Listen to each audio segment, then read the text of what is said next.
Telugu digital media network లో political కేటగిరీలో number 1 కేవలం 72 గంటల్లో 1,50,00,000 వ్యూస్ పైగా పాపులర్ టీవీ నెట్వర్క్. నమస్తే, వెల్కమ్ టు తెలుగు బావు టీవీ. ప్రస్తుతం మనతో పాటు ఉన్నారు హైదరాబాద్ డీసీసీ అధ్యక్షులు అనిల్ కుమార్ యాదవ్ గారు.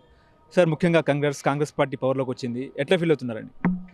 చాలా సంతోషం ఉంది. ఎందుకంటే గత 10 సంవత్సరాల నుంచి మేము తెలంగాణ ఇచ్చి చాలామంది ప్రజలందరూ కూడా మాకు సపోర్ట్ చేయడానికి ఈసారి మాకు కాంగ్రెస్ పార్టీకి నమ్మి కాంగ్రెస్ పార్టీకి ఓటేసినందుకు మేము ముందుగా తెలంగాణ ప్రజలందరికీ కూడా ధన్యవాదాలు తెలియజేస్తున్నాం. ముఖ్యంగా కాంగ్రెస్ పార్టీని ఎందుకు చూస్ చేసుకున్నారు? కాంగ్రెస్ పార్టీకి ఎందుకు పవర్ ఇచ్చారంటే ఏం చెప్తారు?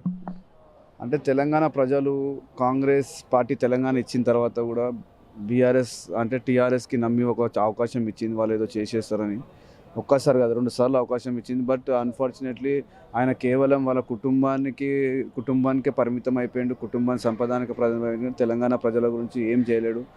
ముఖ్యంగా ఎస్సీ ఎస్టీ మైనార్టీ వర్గాలకైతే కేవలం మాటలతోనే 10 సంవత్సరాలు గడిపేశారు. దాని గురించి వాళ్ళకు నమ్మకం పోయి కాంగ్రెస్ అయితేనే ఈ సెక్షన్స్ అన్నిటికీ కూడా వాళ్ళు అండగా నిలబడతారు, వాళ్ళ గురించి పోరాటం చేస్తారు, వాళ్ళకు వెల్ఫేర్ స్కీమ్స్ వాళ్ళ అందే విధంగా వాళ్ళ కాంగ్రెస్ అయితేనే అన్ని వెల్ఫేర్ స్కీమ్స్ వీళ్ళకి అందుతాయని ఒక ఉద్దేశంతో ప్రజలందరూ కూడా మాకు అవకాశం ఇచ్చారు. ఇప్పుడు ఎన్నో ట్విస్టుల మధ్య రేవంత్ రెడ్డి సీఎం అని అనౌన్స్ చేస్తున్నారు. తెలంగాణ రాష్ట్రానికి 2వ ముఖ్యమంత్రిగా రేవంత్ రెడ్డి. ఎట్లా ఫీల్ అవుతున్నారు?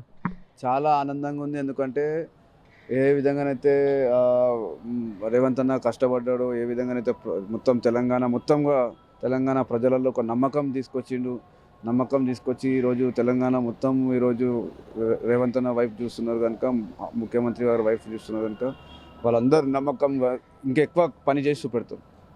ముఖ్యంగా 6 గ్యారంటీ స్కీమ్లను ప్రజలు నమ్మే అవకాశం ఉందంటారా? 100% నమ్ముతారు. ఇది కేవలం నమ్మమే కాదు, ఇది భారతదేశంలో కూడా ఒక ఎగ్జాంపుల్ సెట్ చేస్తాం. దీంతో పాటు మొత్తం అన్ని రాష్ట్రాలు కూడా మన రాష్ట్రం వైపు చూసే విధంగా మేమందరం కూడా పనిచేస్తాం. ఎందుకంటే రేవంత్ అన్న ఒక ఆలోచనతోనే ఈరోజు ఇందాక వచ్చిండు, అదే ఆలోచనతో ప్రజలందరికీ కూడా సేవ చేయడానికి సిద్ధంగా ఉన్నారు. ముఖ్యంగా మంత్రి మండలి ఎట్లా ఉండే అవకాశం ఉంది కాంగ్రెస్ పార్టీకి? అదంతా కూడా అధిష్టానం డిసైడ్ చేస్తుంది. వాళ్ళందరూ కూడా డిస్కషన్ చేస్తున్నారు. వాళ్ళందరూ కూడా దానిపైన ఆల్రెడీ సుదీర్ఘమైన చర్చ నడుస్తుంది. అవన్నీ రేపటి లోపల అన్నీ క్లియర్ అయిపోతాయి.